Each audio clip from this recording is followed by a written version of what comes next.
auditeurs de Radio Massabielle et surtout bonne année 2014 dans la foi et dans la sainteté, beaucoup de paix, de joie et beaucoup d'écoute sur Radio Massabielle. Alors aujourd'hui, nous ne sommes pas avec Monseigneur Riocreux dans Parole d'évêque, mais presque, vous verrez pourquoi.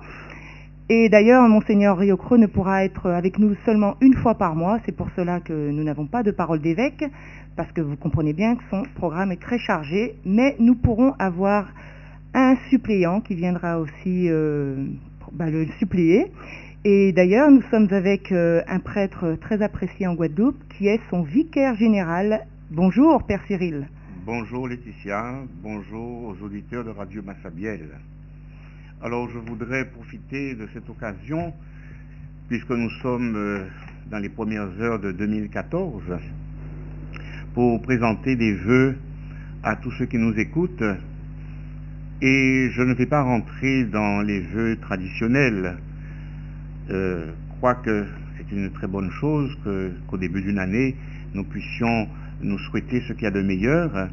Et c'est une coutume à garder, car elle est empreinte de très bons sentiments et l'on veut positiver au début de l'année.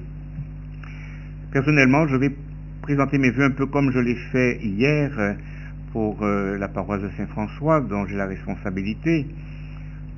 Je vais demander que cette année soit une année tournée vers la sainteté.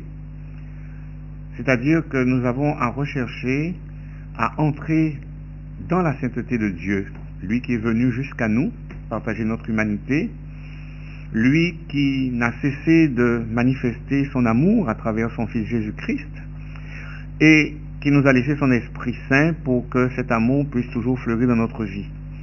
Des vœux de sainteté, bien sûr, dans tout ce que nous vivons, la sainteté dans la famille en premier, et là nous rejoignons le pape François qui a fortement insisté sur la famille et qu'il a dit d'ailleurs dans son message de paix, la famille est quand même le berceau de la paix. La sainteté dans le voisinage pour qu'on sache se reconnaître les uns les autres, et bien souvent on dit que les voisins sont plus proches de nous que des parents, et effectivement si quelque chose nous arrive quelque part dans notre santé, c'est vers les voisins qu'on se tourne en premier. La sainteté à vivre aussi dans le travail, cet amour du travail, cet amour de l'œuvre bien accomplie, cet amour de l'honnêteté dans ce que l'on veut réaliser et de mettre ses compétences au service des autres. La sainteté dans toutes les activités qui sont les nôtres, que ce soit sur le plan politique, le plan social, le plan économique, le plan sportif, le plan culturel. Si nous cherchons la sainteté de Dieu à travers toute notre année, le reste sera avec. Car dans la sainteté de Dieu, nous puisons le bonheur. Dans la sainteté de Dieu, nous puisons la prospérité physique, spirituelle. Dans la sainteté de Dieu, nous puisons notre santé morale. Et dans la sainteté de Dieu, nous nous plongeons dans la prière, dans l'écoute de la parole de Dieu et dans tout ce qui nous fait grandir en tant que fils et filles bien-aimés. Alors voilà, mes vœux sont ceux d'une recherche de la sainteté tout au long de 2014 pour que notre Guadeloupe puisse donner le visage d'un peuple où il fait bon se retrouver sous le souffle de Dieu. Merci Père pour ces très beaux vœux où vous nous laissez sur un chemin à suivre et plein d'espérance. Alors, si vous voulez bien, nous allons, avant de parler de vous en tant que vicaire général, où vous nous expliquerez plus longuement cette tâche, et en nous donnant aussi quelques informations, on va peut-être avoir une première partie de l'émission où vous allez nous parler de vous, parce que ça fait très longtemps qu'on ne vous a pas eu à la radio. Peut-être on a souvent entendu parler de vous, et puis c'est peut-être l'occasion de faire le point avec qui vous êtes, votre cheminement, surtout vos points aux différentes paroisses, tout ce que vous avez pu déjà faire en Guadeloupe, puisque vous êtes en Guadeloupe depuis toujours, il me semble. Exactement. Je suis né à Pointe-à-Pitre, au 26 de la rue Bébian, une toute petite maison, comme c'était un petit peu à l'époque. La maison existe toujours, mais elle est dans un état de délabrement parce que avant sa mort, ma mère avait vendu cette maison. Je suis né pratiquement à l'ombre du clocher de Saint-Pierre et Saint-Paul, si bien que c'est où j'ai pu grandir dans mes premiers pas dans l'église. Mes parents ont eu 5 enfants. Malheureusement, l'aîné est mort à la naissance. Ensuite, il y a eu une grande sœur, un grand frère. 8 ans après ce frère, il y a eu une autre sœur, et moi, le petit dernier, je suis arrivé 4 ans après. Nous étions une famille très unie, une famille dans laquelle la prière occupait une très grande place. Et je parle toujours avec beaucoup d'émotion de mon père et de ma mère, parce que j'avais en face de moi un homme et une femme qui cheminaient pas de la même manière qu'aujourd'hui, parce qu'on n'avait pas tous les éléments à notre disposition, mais qui avaient une force dans leur amour de Dieu, qui se manifestait dans l'amour qu'on vivait dans la famille, et surtout dans ce qu'ils ont cherché à faire pour leur prochain. Aussi bien mon père que ma mère étaient engagés dans la paroisse de Saint-Pierre et Saint-Paul. Ma mère était plutôt dans le domaine caritatif. Mon père se donnait beaucoup dans la spiritualité des hommes du Saint-Sacrement, faisait partie de la chorale de Saint-Pierre et Saint-Paul, et d'ailleurs je pense que c'est mon père qui m'a donné le goût de la musique liturgique. C'est mon père qui m'a donné le goût de l'église dans laquelle il faisait bon se retrouver, et je crois pouvoir dire qu'en grandissant, j'ai découvert tout le sens de ce que cela veut dire se donner. J'ai été servant d'hôtel, j'ai été louveteau, et je pense que c'est à cette période-là que la vocation a commencé à naître. Il faut dire aussi que j'avais un parrain qui était prêtre, le père Lebris, qui est mort à la fin des années 40, et qui était vraiment un bon ami de la famille. Si bien que mon père était souvent avec les prêtres, il m'emmenait avec lui, et je me promenais au milieu des soutanes, puisque à l'époque les prêtres portaient la soutane. Et quand je suis entré en 5e, j'ai manifesté le désir d'être inscrit au petit séminaire. J'ai d'abord fait une première année comme collégien en 6e, et en 5e je suis rentré au petit séminaire, et j'ai eu des professeurs pour lesquels j'avais une grande admiration, même si quelques-uns me faisaient un peu peur, et je pense particulièrement au père Bénétro, qui m'a donné le goût du français, qui était d'une très grande rigueur, qui, je pense aujourd'hui, je ne sais pas si sa façon d'enseigner aurait été acceptée, mais qui nous a bien formés pour pouvoir faire des recherches sur le plan littéraire, etc. Et j'ai toujours aimé approfondir la langue française. Après le petit séminaire de Blanchette-Goubert, je suis parti 2 ans à la Martinique pour terminer le secondaire. Et en 1963, le jour même de mon anniversaire, je ne dirai pas la date ici à la radio, je suis rentré au grand séminaire de Toulouse, qui s'appelait à l'époque le séminaire régional et qui est devenu maintenant le séminaire Saint-Cyprien. Et j'ai été accueilli au séminaire de Toulouse par 5 autres Guadeloupéens, à savoir Ernest Cabot, Gérard Colbach, Béat Capellage, Robert Blanchard et Jacques Cadet-Roussin. Et nous étions, les 6, nous étions les premiers Guadeloupéens à venir au séminaire de Toulouse, puisqu'autrefois les séminaristes allaient à la Croix-Valmer qui se trouve sur la Côte d'Azur. Et cela fait donc 50 ans, depuis octobre, 50 ans que nous sommes au séminaire de Toulouse pour former les prêtres et pour nous permettre d'entrer de plus en plus dans la dynamique de l'évangélisation. J'ai fait donc mon premier cycle, je suis revenu ici 2 ans dans le cadre de la coopération et j'ai enseigné. Ensuite je suis reparti faire ma théologie et le 5 juillet 1970 j'ai été ordonné prêtre. Vous avez enseigné ? J'ai enseigné le français à des élèves de 6e, 5e, et à l'époque aussi à ceux qui commençaient un parcours au collège technique. Alors les différents postes que j'ai occupés dans le diocèse, mon premier poste ça a été la paroisse de Trois-Rivières, les 3 premières années.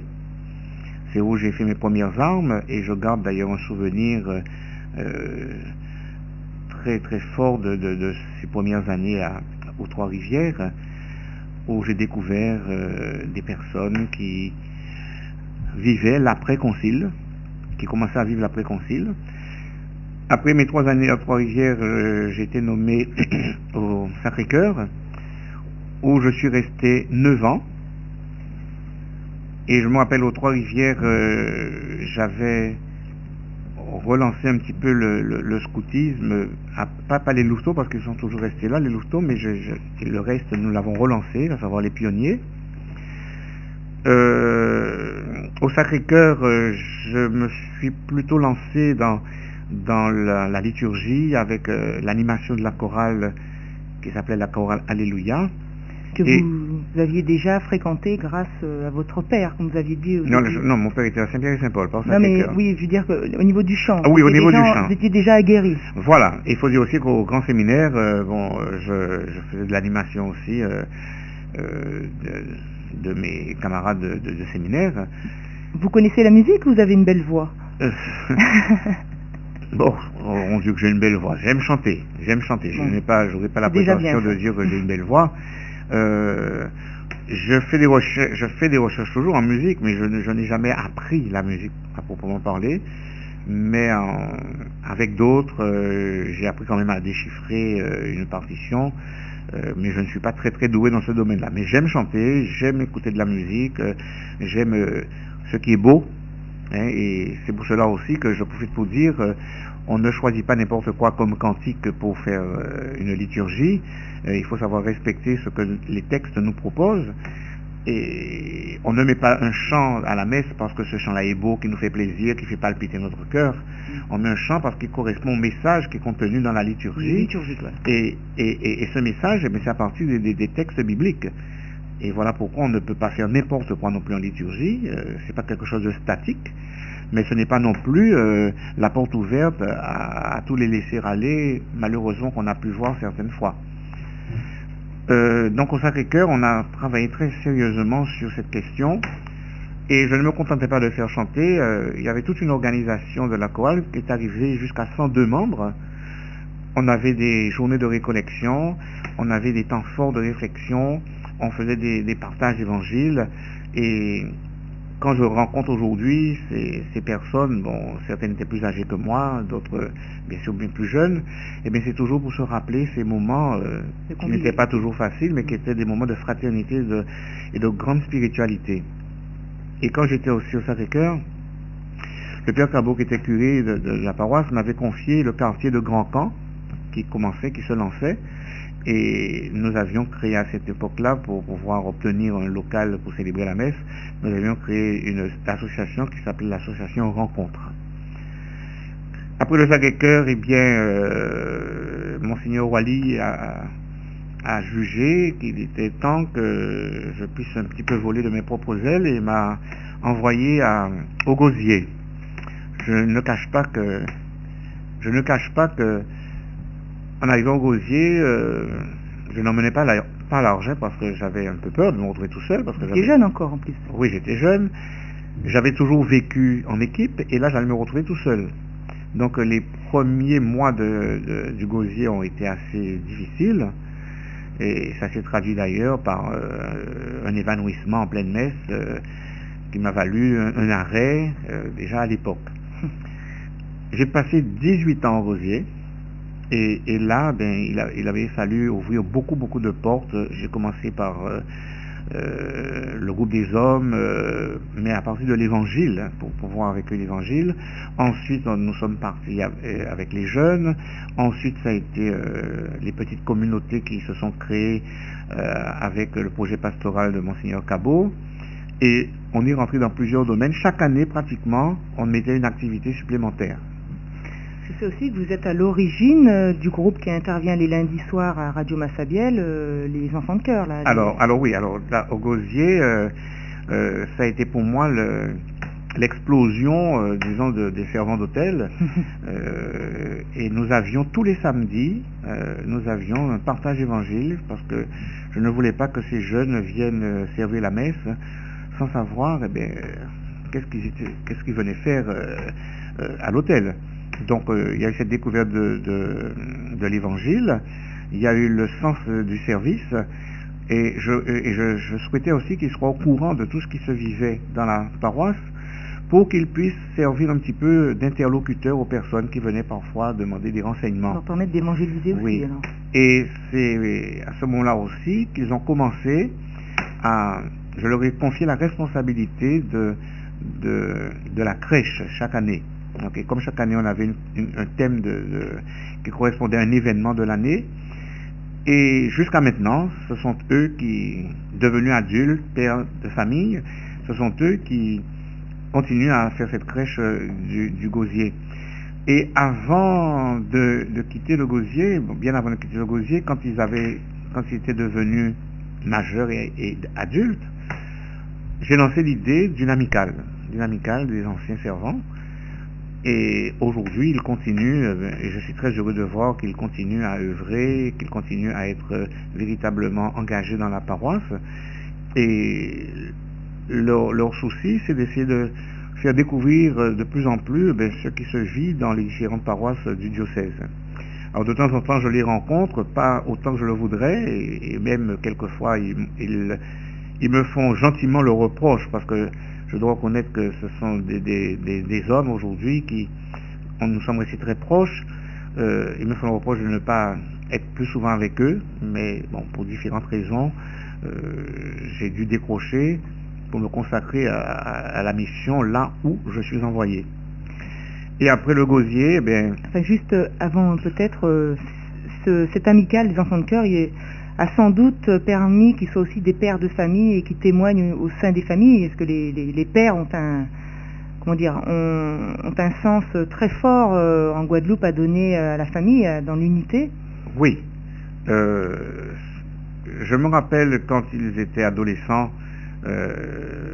et avant qu'ils ne se lancent dans la vie professionnelle et la vie familiale, je me rappelle que j'insistais beaucoup sur le respect de la femme, le respect des enfants, le respect de tout ce qu'ils allaient construire. Certains le vivent, je pense, avec beaucoup de profondeur. Ce n'est pas toujours facile pour eux. Pour d'autres, malheureusement, il y a eu des échecs, et c'est toujours douloureux de voir les échecs. Et puis, il y a eu aussi quelque chose qui a soudé ce groupe. Ce sont les deuils qui se sont vécus, parce que 7 parmi eux sont morts dans des conditions tragiques. Et ça a soudé le groupe, si bien qu'aujourd'hui, lorsqu'il y a un membre de famille qui s'en va, ils se regroupent pour pouvoir prendre en charge la soirée de prière. Ils sont devenus des frères et vous le père, en fait. Oui, et je suis devenu même le grand-père maintenant. Après le Gosier, en l'an 2000, pour le passage au 3e millénaire, Monseigneur Cabot m'a demandé de prendre en charge la paroisse de Saint-Pierre et Saint-Paul. Vous reveniez aux sources? Et je revenais aux sources, effectivement.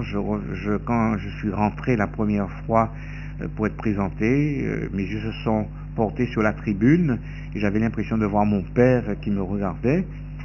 Et mes yeux aussi sont allés vers le banc où se mettait ma mère, parce qu'on a toujours été un petit peu complices dans le regard. Et c'est ce qui continue toujours aujourd'hui.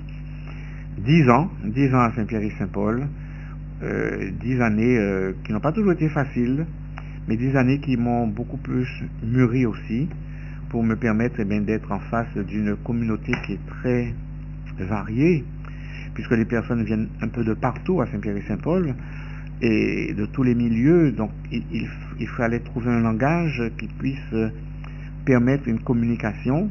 et surtout qui puisse permettre de faire passer l'évangile dans l'aujourd'hui. Parce que on entend l'évangile, on connaît quelquefois beaucoup de versets bibliques, par cœur, oui. mais quand il s'agit de mettre en application ce que l'on dit, eh bien on se rend compte que ce n'est pas toujours évident, surtout face à un monde qui malheureusement se déchristianise, un monde qui ferme la porte à Dieu. Et après... Mais juste, vous dites que ça n'a pas été très facile à Saint-Père-Saint-Paul, mais aucune paroisse n'est facile. Aucune paroisse n'est facile. Mais je dis que ça n'a pas été facile vu Oui, l'éventail de personnes que l'on a devant soi. Et Saint-Pierre et Saint-Paul, quand même, c'est une paroisse qui est la paroisse un peu mère de toute la région. Secteur, oui. Oui, et quand quelqu'un vient à Saint-Pierre et Saint-Paul, eh bien...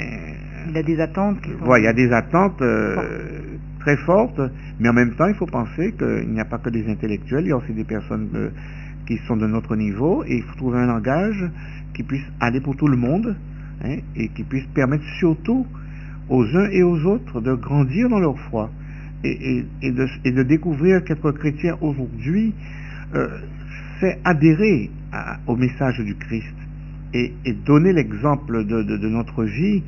Il ne s'agit pas de devenir des super saints, c'est pas ce qui nous est demandé, mais il nous est demandé d'être dans la vérité, dans la fidélité, parce que le Christ Jésus, quand il a choisi les apôtres, n'a pas choisi des super hommes, il a choisi des hommes simples qui ont accepté simplement de tout quitter pour pouvoir se mettre à l'école du Christ Jésus. Et ils voyaient comment Jésus agissait, et eux-mêmes, au fur et à mesure, ont appris à regarder l'autre, ont appris à parler à l'autre, ont appris à accueillir l'autre. Et c'est ainsi que l'Église, au fur et à mesure, eh bien, est née, s'est développée, et est arrivée jusqu'à nous. Et après Saint-Pierre et Saint-Paul, eh bien, j'ai été envoyé à Saint-François, où je me trouve actuellement. Cela fait 3 ans. J'ai découvert une communauté comme un peu ce que j'ai connu quand j'étais enfant. Et donc j'ai retrouvé certaines choses de mon enfance, non pas que je sois nostalgique du passé, mais j'ai retrouvé des valeurs, surtout des valeurs sur lesquelles les familles de Saint-François s'appuient, valeurs d'éducation, valeurs du courage au travail, valeurs du respect des adultes. Bon, et je crois que les valeurs familiales. C'est important. Moi, j'étais très surpris, par exemple, quand je suis arrivé à Saint-François, d'entendre un enfant me dire « Excusez-moi ». J'étais très surpris d'entendre un enfant dire « J'ai pas pu venir, mais voilà pour telle raison ». Un autre enfant, et les enfants qui disent « Bonjour », qui disent « Merci ». Et là, ça ne devrait pas être étonnant. Et oui, et je crois que ce sont des choses toutes simples. Et là, je reviens sur ce que disait le pape dimanche pour la fête de la Sainte Famille. Il disait qu'il y a 3 choses qui montrent que on peut vivre dans la famille d'une façon extraordinaire. Il a dit ces 3 choses-là, il faut les garder. C'est de savoir dire s'il te plaît, merci, excuse-moi. Voilà un petit peu mon parcours. Alors dans tout ce parcours, j'ai été pendant 2 ans aumônier des scouts de Guadeloupe. Pendant 13 ans, j'ai accompagné la préparation au mariage. Pendant 8 ans, j'étais délégué épiscopal auprès du renouveau charismatique. Et j'ai fait d'autres expériences avec les couples. Et je dois dire que les couples m'ont beaucoup appris pour me permettre d'être davantage attentif à tout ce qui concerne la famille, à tout ce qui consiste l'éducation des jeunes. Et je me rappelle qu'au Gosier, eh bien, les jeunes justement étaient très souvent chez moi parce qu'ils avaient quelqu'un qui les écoutait, quelqu'un à qui ils apprenaient beaucoup de choses. Parce que ces jeunes m'ont appris beaucoup de choses, ne serait-ce que de découvrir eh bien, le pourquoi de leur pourquoi. Voilà comment je pourrais dire ça. Donc vous avez un vrai charisme avec les jeunes, hein, au vu de tout ce que vous nous dites. Alors, auditeurs de Radio Massabielle, ne nous quittez pas, nous allons faire une petite pause musicale. Là, nous avons eu le parcours du père Serge Cyril, qui est aussi le vicaire général, et donc après la pause, nous reviendrons donc sur cette nouvelle fonction et il nous en dira un peu plus. À tout à l'heure.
Voilà, après cette courte pause musicale, nous revoici avec le Père Serge Cyril, qui est aussi le vicaire général. Alors Père Cyril, vous venez nous décrire votre parcours en Guadeloupe, la plupart. Et maintenant, vous avez un nouveau poste depuis le 1er février 2013, il me semble, par Monseigneur Riocreux, qui vous a nommé à ce poste de vicaire général. Alors, pouvez-vous nous en dire plus, ce que c'est, pourquoi, quelles sont vos fonctions? Oui, bon, j'ai été le premier surpris de cette demande de Monseigneur. Je revois la scène, il m'a demandé de venir le rencontrer au CPSO parce qu'il avait à me parler. Et il m'a dit, voilà, il a fait un petit peu le tour de la chose, il a rencontré des personnes, il a certains prêtres, etc. Et qu'il pense que c'est à moi qu'il fait cette demande de devenir vicaire général. Donc, je suis tombé de haut parce que j'ai quand même, et je l'ai dit tout de suite à Monseigneur, j'ai dit à Monseigneur, écoutez, je ne sais pas si je suis le plus qualifié pour tenir ce poste, d'autant plus que j'ai une santé qui est fragile. Donc il m'a dit, on va cheminer ensemble, c'est vous que je veux à mes côtés. Et alors tout de suite, on s'est mis au travail. Le vicaire général, c'est celui qui seconde l'évêque, celui avec qui l'évêque travaille pour pouvoir mettre en place la pastorale du diocèse. Ce n'est pas le vicaire général n'est pas un évêque, hein. Le vicaire général n'a pas les mêmes responsabilités qu'un évêque. Même si souvent c'est parmi eux qu'on choisit un futur évêque. Oui, ça arrive souvent, surtout pour les plus doués. Mais je ne m'inquiète pas, vu mon âge, ça ne me tombera pas dessus. Mais ce qui est important, c'est qu'entre l'évêque et le vicaire général, c'est qu'il y ait une très grande confiance. Et le souci de faire progresser une église locale en communion avec l'église universelle, en communion avec ce qui nous est demandé aussi par notre pape, et de faire en sorte que dans cette confiance, eh bien, il y ait un partage des activités. L'évêque ne peut pas tout faire, et le vicaire général est là pour suppléer. Il est là aussi pour certaines missions bien déterminées par l'évêque, et il est appelé, quand l'évêque n'est pas là, de le remplacer pour pouvoir faire continuer l'évangélisation dans le diocèse. Le vicaire général est avant tout un serviteur. Je me rappelle, un ami très cher, quand il a su que j'étais vicaire général, m'a dit, « Ah, on t'a donné une bonne promotion. » Ce n'est pas une promotion. Et je ne l'ai jamais pris de cette manière. Je suis un serviteur avec mes faiblesses, un serviteur avec mes limites.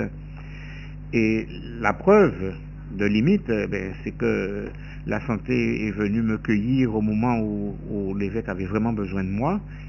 Et j'ai dû m'absenter pendant 3 mois et demi pour prendre un grand repos, étant donné qu'il y avait une grosse fatigue accumulée depuis des années et des années et des années. Et contrairement à ce que certains ont pensé, ce n'est pas le fait que je sois vicaire général, que j'aille à Basse-Terre, que je revienne à Saint-François, ce n'est pas ce qui m'a rendu malade, c'est le fait que j'avais trop accumulé, que j'avais trop gardé de choses pour moi, et mon corps m'a dit, maintenant, ça suffit, il faut te reposer. Et je tenais à préciser ça parce que quand quelqu'un tombe malade, il y a beaucoup de supputations, et je crois qu'il faut faire taire des choses qui sont fausses. Oui, revenir à la surtout dans notre église. On n'est pas là pour pouvoir inventer des choses, on n'est pas là pour faire courir des bruits, pour faire courir des rumeurs. On est là pour regarder la vérité et avoir le respect de l'autre dans ce de ce qu'il vit comme souffrance et dans ce qu'il subit comme épreuve. Et je tiens à remercier toutes celles et tous ceux qui m'ont soutenu de leurs prières, de leur présence à travers des SMS, à travers des messages qui m'étaient envoyés, et je profite de cette occasion pour remercier particulièrement les paroissiens où j'ai travaillé, dans les paroisses où j'ai travaillé, et bien sûr ceux de Saint-François qui s'inquiétaient et qui n'ont cessé de me porter dans la prière. Alors, rassurez-les, vous êtes toujours le curé de Saint-François malgré cette fonction? Je suis toujours le curé de Saint-François, mais pour pouvoir travailler avec Monseigneur, j'ai demandé que cette année il y ait un vicaire en la personne du Père Nyangui Juste, et cela me permet d'être tout à fait à la disposition de Monseigneur, et on peut très bien allier les deux si on sait s'organiser.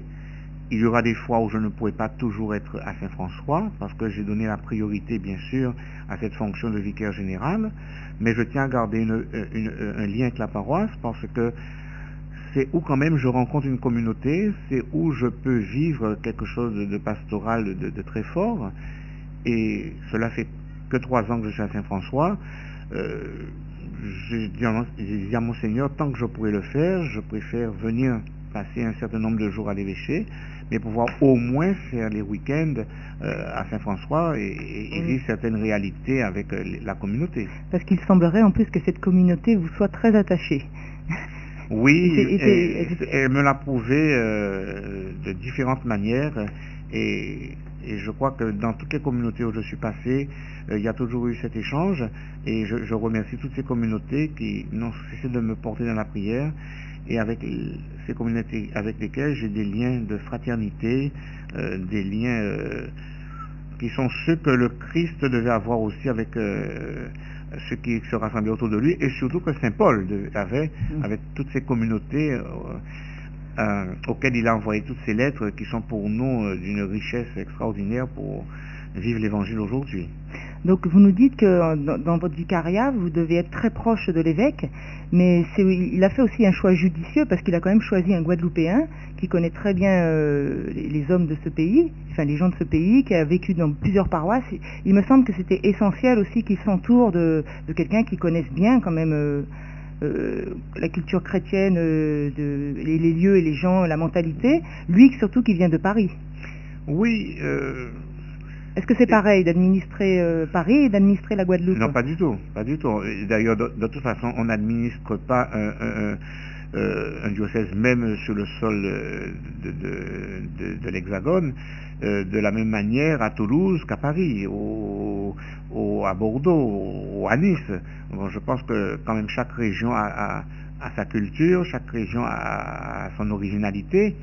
Et à plus forte raison, quand on est ultramarin, on est quand même très proche des Amériques, on est dans le bassin caribéen.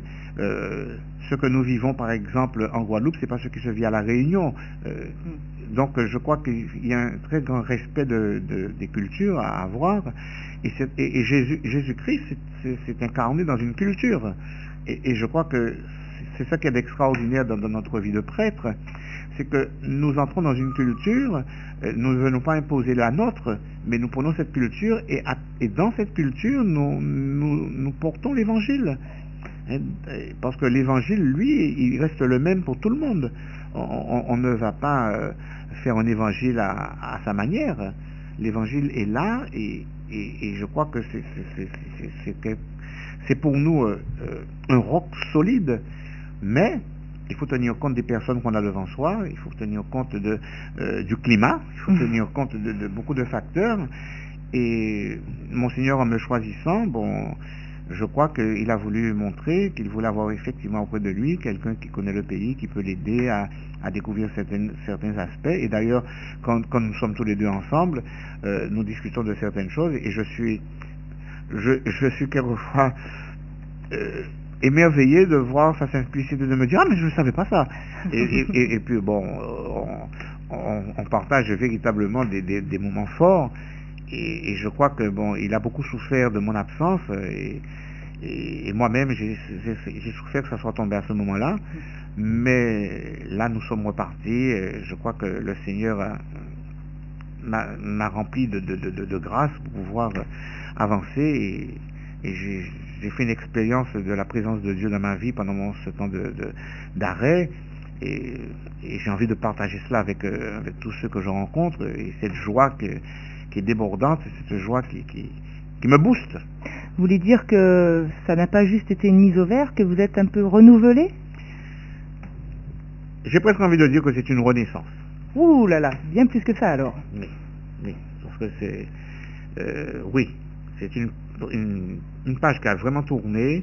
Je vois les choses autrement, je pose le regard autrement sur les autres, et surtout, je suis appelé maintenant à être beaucoup plus à l'écoute des personnes quand elles viennent confier leur souffrance, quand elles viennent, bon, pratiquement se mettre à nu, et il n'y a pas de recette miracle. Personnellement, j'étais heureux qu'on puisse écouter quand j'ai eu ce temps d'arrêt, qu'on puisse écouter ce que j'avais à dire, et ça m'a libéré. Et je pense que quand des personnes viennent nous voir, nos prêtres, on n'est pas là pour leur donner des réponses, on est là d'abord pour leur permettre d'évacuer des choses et de sentir qu'il y a quelqu'un qui est en face, qui écoute véritablement, parce qu'on peut très bien entendre quelqu'un et ne pas l'écouter. Tout à fait. Et il est important que cette écoute soit enrichie par un moment de prière aussi. Et dans la prière, on puise ce qui fait que nous devenons des reflets du Christ. Parce que Jésus-Christ se retirait pour prier. Jésus-Christ se retirait pour pouvoir aller plus loin selon la volonté du Père. Mais ce que vous nous dites là, vous en tant que vicaire, vous devez aussi maintenant d'écouter les prêtres aussi. Tout à fait. C'est votre fonction maintenant. Tout à fait. Une nouvelle écoute. Tout à fait. Je suis au service de mes frères prêtres. Je suis au service de ceux qui veulent venir partager. Et je sers quelquefois de trait d'union entre les prêtres et l'évêque. C'est mon rôle. Et je crois que Monseigneur ne peut pas recevoir tout le monde. Monseigneur ne peut pas... c'est un être humain aussi qui a besoin de temps pour lui.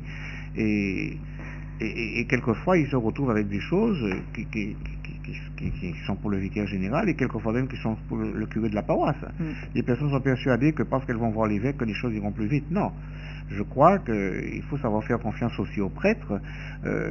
Si nous avons reçu l'imposition des mains, si nous avons reçu la force de l'Esprit Saint, c'est bien pour pouvoir assumer une mission, parce que nous avons été appelés par le Seigneur. Et nous n'avons pas à nous prendre pour Jésus-Christ, nous avons à être des serviteurs. C'est ce qui est important. Et moi, je suis au service des serviteurs. Alors, en vous écoutant, je vois à quel point ça a été, ce temps de souffrance pour vous, de maladie, a été un temps de grâce. Ça a été une formation pour votre vicariat, en fait. Oui. Un temps de formation vécu. Effectivement, parce que à travers la souffrance, on peut ou se révolter, ou apprendre. devenir, je dirais, devenir disponible à ce que Dieu attend. Et c'est ce que j'ai découvert dans ce temps de souffrance, que le Seigneur ne m'abandonnait pas, que le Seigneur était bien présent. Et la Vierge Marie aussi. La Vierge Marie, cette maman toute simple, cette maman qui médite toutes ces choses en son cœur, eh bien, à l'exemple de la Vierge Marie, j'ai pris le temps de méditer, j'ai pris le temps de regarder ma vie depuis que je suis prêtre, parce que je suis remonté très haut dans ce que j'ai vécu, et j'ai pu découvrir des points extraordinaires de l'amour de Dieu. Merci Père Cyril. Alors je ne sais pas, on dit un évêque, on dit Monseigneur, je ne sais pas, on vous appelle Père quand même si vous êtes vicaire. Oui. Il me semble qu'il n'y a pas d'autres titres. Oui. Alors merci pour cet unique témoignage, chers auditeurs. On a eu la chance d'entendre Père Cyril, mais maintenant nous allons passer aux informations, à quelques informations que le vicaire va nous donner, va nous témoigner. Notamment, il y a cette semaine qui s'approche, qui sera une semaine de retraite pour nos prêtres. Alors dites-nous en plus. Chaque année, il est demandé aux prêtres comme aux religieux, religieuses, de prendre un temps pour prier, un temps pour approfondir la parole de Dieu, un temps pour se ressourcer. Ça s'appelle une retraite. Depuis plusieurs années, cette retraite se vit dans les premiers jours de janvier, après la fête de l'Épiphanie.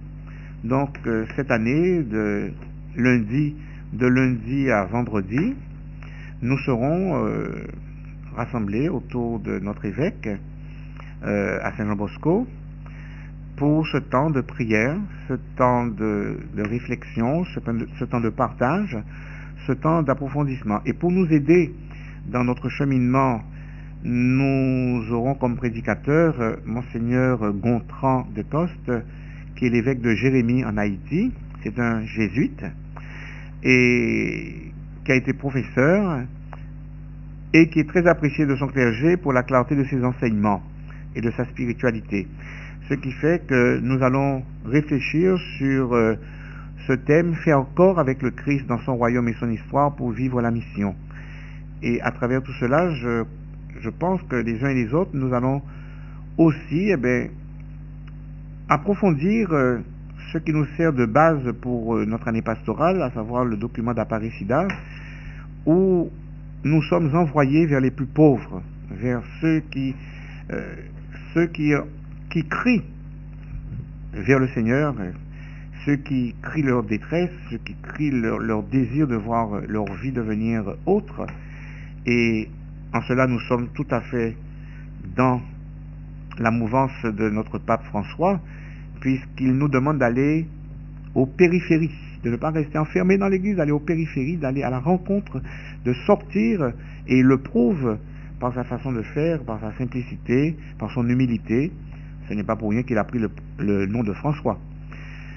Nous avons ensuite, Monseigneur et moi, dans la semaine qui va suivre la retraite, nous allons partir en Guyane pour pouvoir rencontrer les évêques de Guyane et de Martinique et les vicaires généraux, parce que chaque année aussi, la province ecclésiastique, à savoir Fort-de-France, Cayenne, Basse-Terre et Pointe-à-Pitre, eh bien, la province se retrouve une fois par an pour travailler des dossiers, pour pouvoir regarder comment nous vivons l'évangélisation dans nos différents diocèses et partager certains points. Et certainement, nous allons trouver une nourriture dans ce qu'a laissé comme message le cardinal Filoni, qui a rassemblé tous les évêques de la Caraïbe pour leur redire le sens de la mission, parce que le cardinal Filoni est le responsable de l'évangélisation des peuples. Et j'en profite pour dire qu'il y a un très beau numéro d'église en Guadeloupe qui nous donne ce regard sur la visite du cardinal, qui est déjà en vente dans les paroisses, dans son homélie, dans sa rencontre avec les jeunes à Versailles. Dans ce même numéro, il y a un petit peu différentes crèches, photos de différentes crèches, pas tellement de cette année, sauf pour les écoles, parce que le numéro est déjà sorti quand les crèches ont été terminées. Ensuite, il y a un retour sur l'ordination de René-Marie Dillon et des extraits de l'homélie de Monseigneur Riocreux.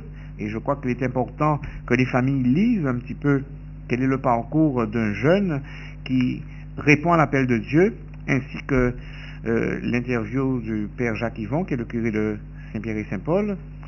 Les carmélites qui ont fêté leurs 300 ans de présence en Guadeloupe, les carmélites qui avaient été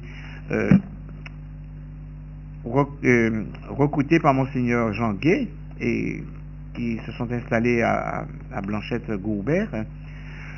On parle de la famille, la force du oui vécue par Jean-Éline Rivier, qui nous donne un témoignage extraordinaire d'une vie de couple, d'une vie de famille.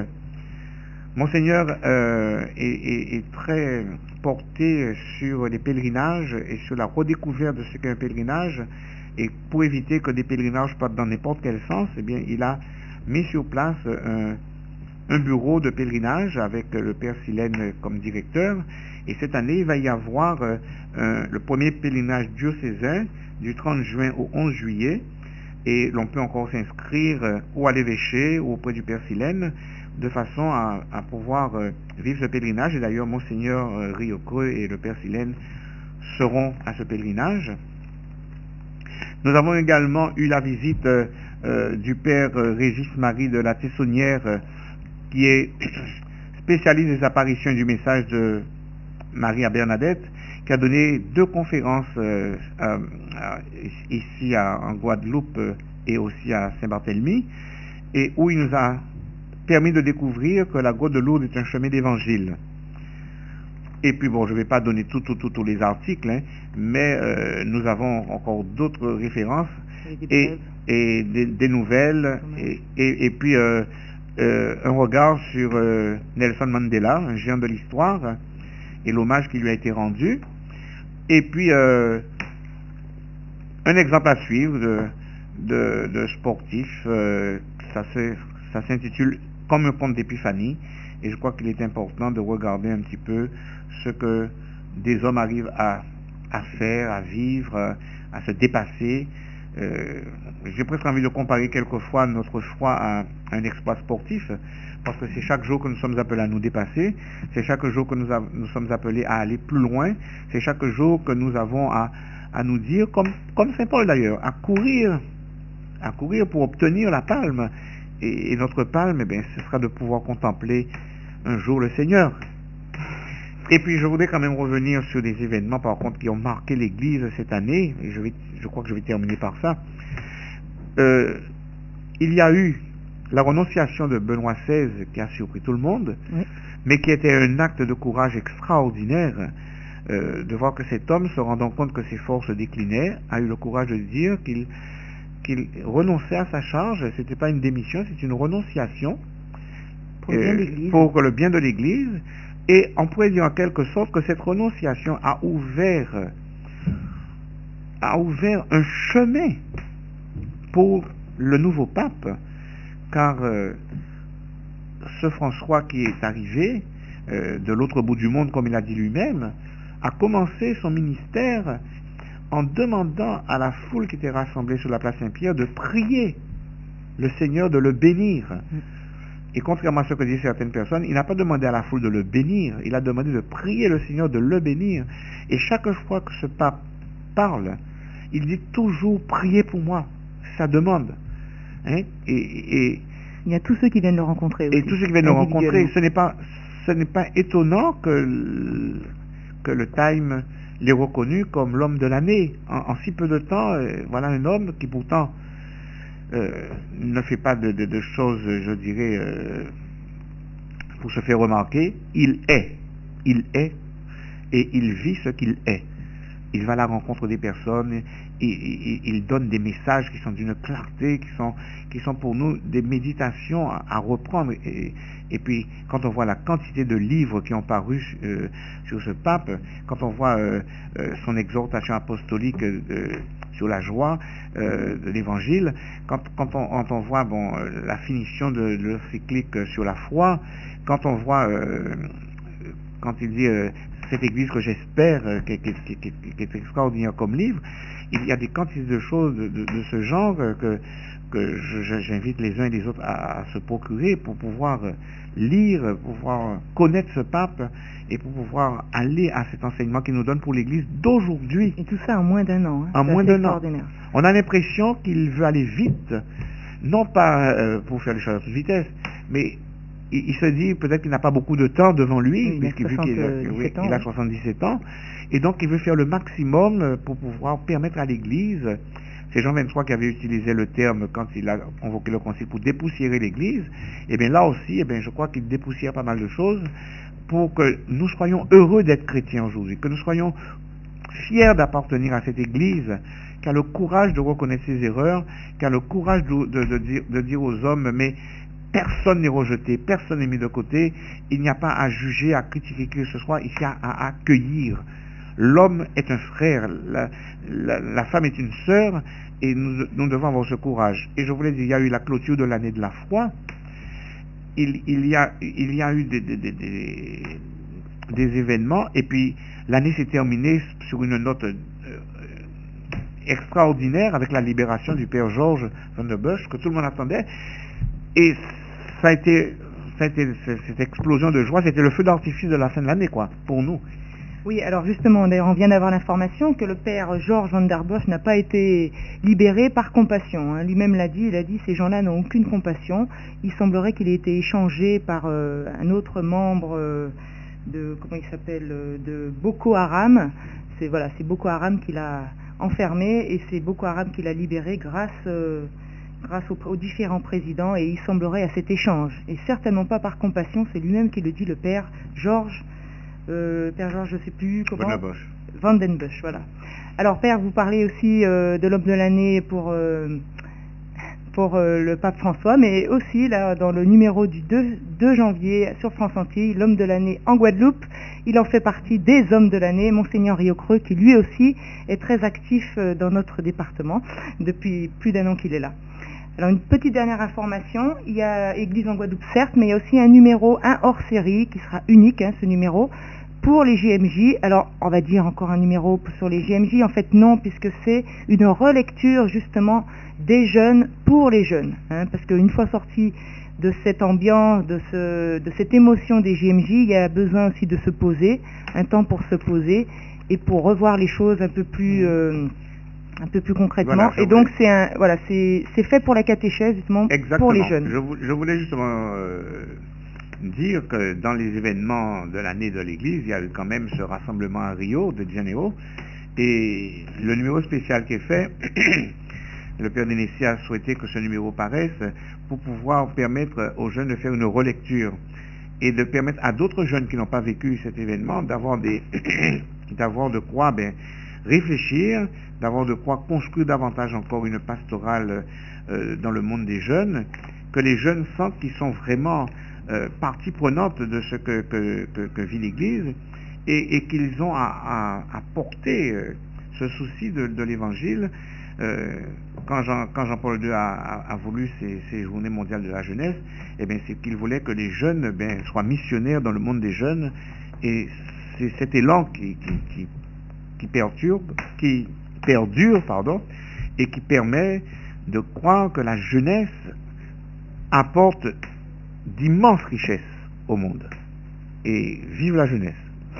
Ben voilà, ce sont sur ces derniers mots qu'on va se quitter, chers auditeurs. Nous avons été un peu longs, mais c'était nécessaire. C'était un moment unique avec le Père Serge Cyril, vicaire général, qu'on a appris à connaître, qu'on a appris aussi à connaître sa fonction et à voir que le Père évêque n'est pas tout seul, qu'ils sont plusieurs, que même tous les prêtres participent au bien du diocèse et surtout à nous, à notre évangélisation. Merci Père Cyril pour votre présence. Merci de m'avoir invité. Et meilleurs vœux encore à tout le monde dans la sainteté. Vœux dans la sainteté et dans la recherche de Jésus-Christ. Au revoir. Au revoir.